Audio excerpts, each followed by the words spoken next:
Today I'm reviewing the Chefman glass electric tea kettle with removable tea infuser. Here it is. Got some water started to boil just so you can see how it works. I'm going to go ahead and shut that off for the moment.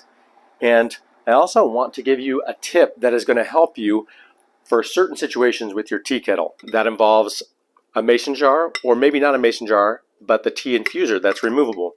So the basics are that you can fill it to 1.8 liters, and that's about 2 quarts for people who think more in terms of quarts.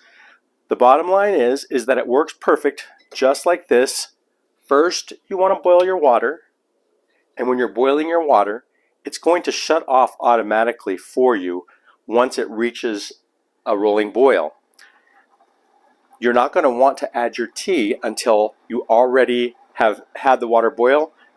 You're going to put the tea in here, however much you use, and then you're just going to open the top like this, and you're going to put your tea infuser in just like that.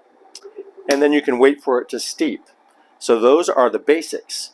But something that I have found that is kind of important is that, as you can see here on the bottom of the tea kettle, that the tea infuser doesn't touch the bottom, and maybe like if you only had a small amount of tea in here, you wouldn't really get a good coverage of your tea. And another situation might be where you have an excessive amount of tea in your tea infuser because you like a very strong tea. Maybe that's not the best idea, because if it's packed in there, it doesn't completely moisten the tea, and that means that the tea is not completely being infused into the water. So in that case, what I'll do is I'll just add my tea, however much I want, into a jar like this, and then I will pour the water, once it's heated up, directly into this jar. And then when I'm ready, I will pour the water that has my tea in it, that's in the jar, through the tea infuser into whatever I want it to be in. And the reason I do it that way is this is probably one of the best tea filters that I have seen. It doesn't leave any kinds of pieces of leaf or powder inside your tea. So that has worked out really good when I want an excessive amount of tea. Because if you do just cram the leaves in here and pack it in, it's not going to really work as well, because it's not going to completely moisten your tea and allow that tea to infuse completely into the water. But if you're using a small amount, like a tablespoon or two, then it's perfect just to add it right into the kettle like this.